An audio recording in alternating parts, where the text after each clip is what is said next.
Bienvenidos al repaso de la lección de Escuela Sabática para el sábado 7 de mayo del 2022, titulado Las raíces de Abraham. El versículo para memorizar lo encontramos en el libro de Hebreos, capítulo 11, versículo 8, y dice lo siguiente: Por la fe, Abraham, siendo llamado, obedeció para salir al lugar que había de recibir como herencia y salió sin saber a dónde iba. Hebreos 11:8. El estudio de esta lección está basado en el libro de Génesis, capítulo 12 al capítulo 14, y en el libro de Hebreos, capítulo 7, versículo del 1 al 10. Introducción. Esta sección será un viaje desde Babel hasta la tierra prometida, pero con un nuevo héroe, Abraham, que deja su hogar sin conocer el destino. Los primeros pasos de Abraham hacia la tierra prometida son bastante vacilantes. No resultan fáciles. Abraham lucha para heredar la tierra. Cuando finalmente llega a Canaán, no puede quedarse allí por la hambruna. Por ende, debe trasladarse a Egipto. Pero Abraham tampoco puede establecerse allí, debido a un conflicto con el faraón. Entonces se ve obligado a regresar y por lo tanto vuelve a subir a Canaán. Pero allí también las cosas se complican. Abraham y su sobrino Lot acuerdan separarse debido a una disputa por la tierra. Posteriormente estalla una guerra que afecta a todo el país, precisamente el lugar donde Dios ha establecido a Abraham.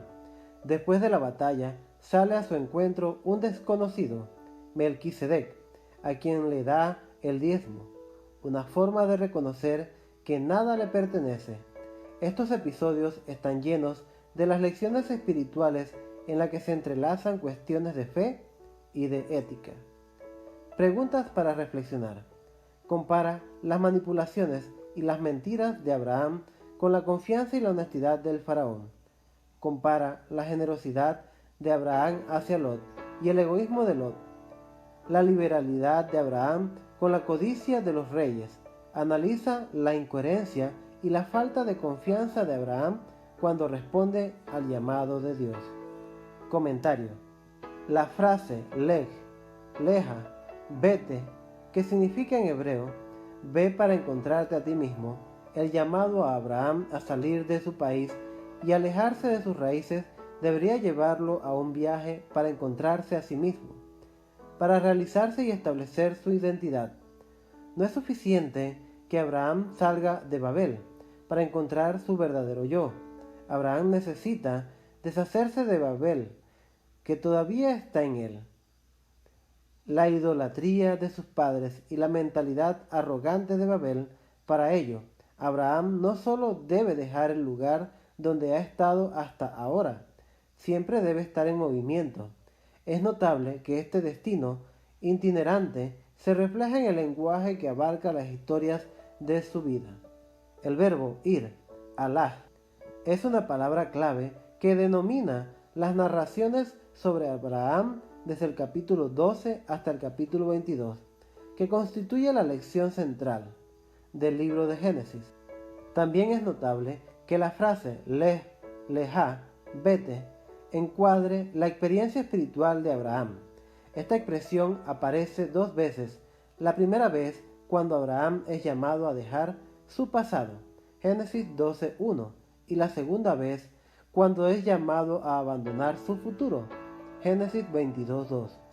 Suspendido en el vacío, desconectado de sus raíces, Abraham depende solamente de Dios. Abraham ejemplifica la fe. Abraham y el faraón. Cuando Abraham llega a Egipto, se enfrenta a la amenaza del faraón, pero en lugar de buscar la ayuda o la guía de Dios, recurre a la política y la mentira. Sin embargo, el engaño de Abraham se vuelve en su contra, precisamente porque Abraham mintió y afirmó que Sarai era su hermana. El faraón la llevó a su harén, Génesis 12:15, comparar con Génesis 12:19. Irónicamente, como faraón también creía que Sarai era la hermana de Abraham, trató bien a Abraham, Génesis 12:16, tal como lo planeó Abraham. Génesis 12:13. La historia está llena de ambigüedades. Aunque Abraham miente, está diciendo la verdad, porque Sarai es su hermana, y no lo es. Ella es su media hermana. Incluso cuando Abraham es bendecido con todos los regalos del faraón, es maldito porque su esposa ahora está en el harem de faraón. Dios no reprende a Abraham porque su esposa esté en el harem del faraón. Sin embargo, cuando el faraón habla, sus palabras suenan como las palabras que Dios le dirigió a Adán. Génesis 3:9. Comparar con Génesis 21:17, Génesis 22:11, 15 y 16. También es interesante que el faraón hiciera una serie de preguntas, como en el llamado de Dios a Adán. Génesis 3:9 al 11.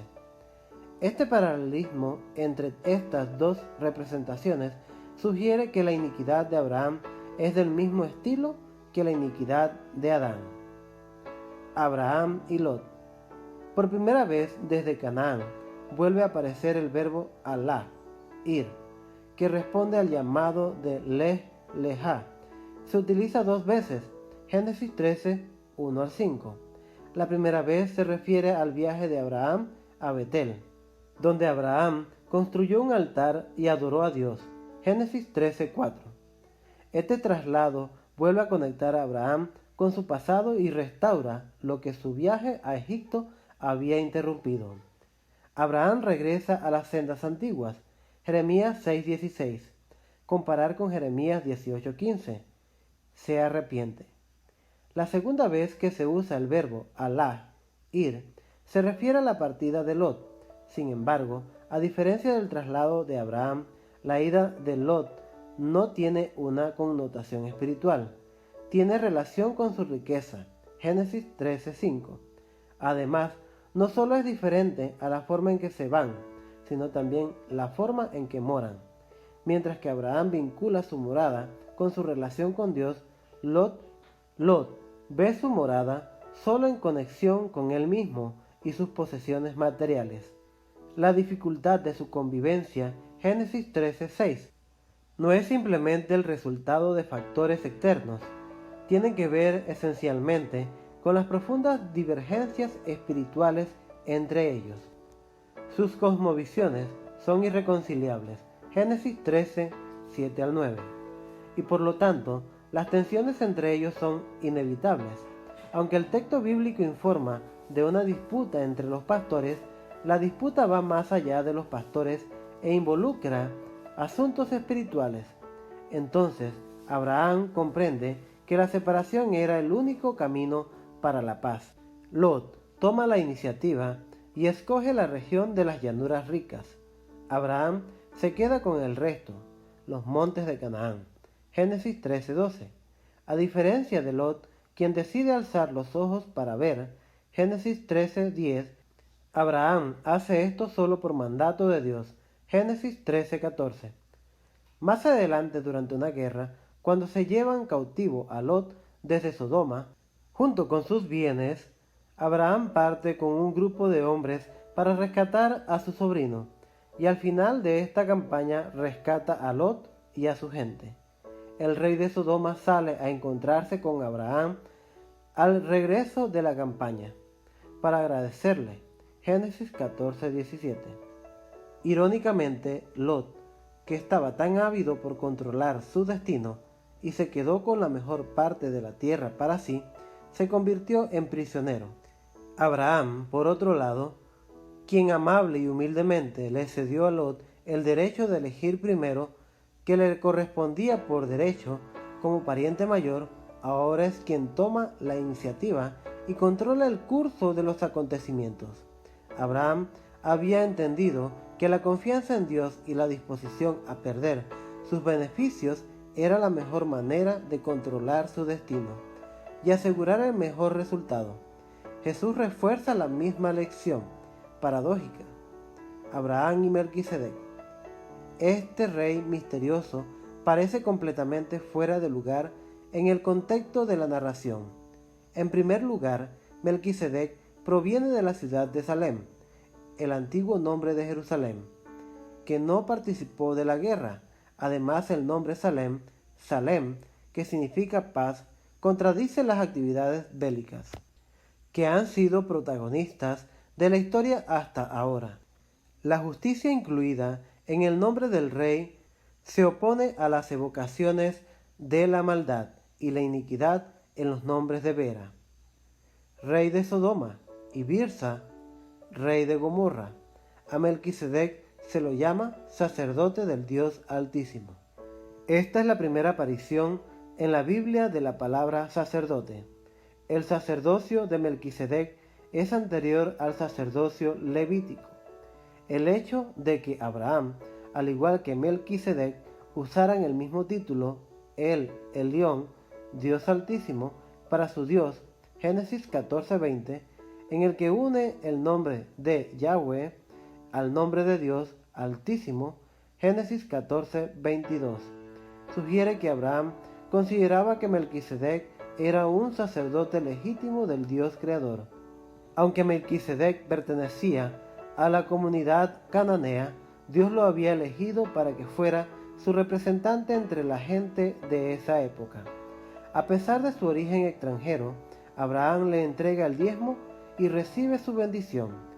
Además, las múltiples referencias a Dios, la comida sagrada del pan y el vino, y la bendición y el himno dirigidos a Dios, dotan a la figura cananea de Melquisedec de una importancia espiritual que remite más allá de su simple encuentro de reyes.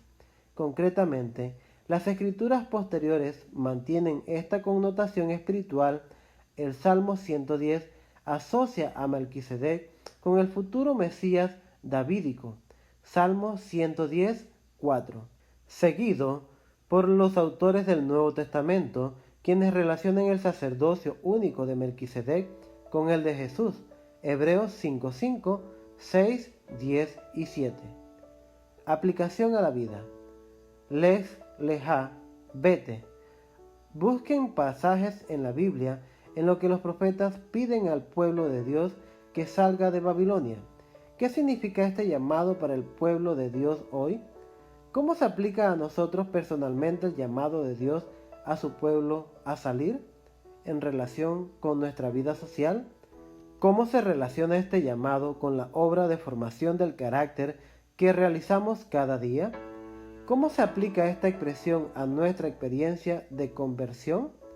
Abraham y Lot. ¿Por qué Abraham pudo permitir que Lot eligiera primero?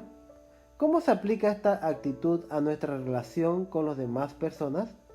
¿Por qué la perspectiva de Abraham orientada hacia el futuro es superior al pensamiento de Lot orientado al presente? ¿Qué principios y lecciones nos enseña esta historia sobre la forma de hacer negocios? ¿Por qué en última instancia esta historia sobre la forma de hacer negocios? ¿Por qué en última instancia el crimen y el engaño no reditúan? Abraham y Melquisedec.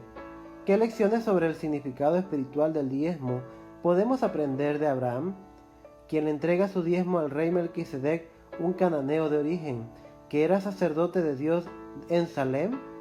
¿Por qué la decisión de Abraham de dar el diezmo de todo lo que trae de la batalla se relaciona con su fe en su Creador y Salvador? Génesis 14, 19 y 20. ¿Cómo se aplica esta confesión de fe en el Creador a las posesiones materiales de tu vida? Gracias por escuchar el repaso de la lección de Escuela Sabática. Te invitamos para que te suscribas a nuestro canal. Si te gustó la información, regálanos un like. Comparte con tus amigos y hermanos este material. Que el Señor te bendiga.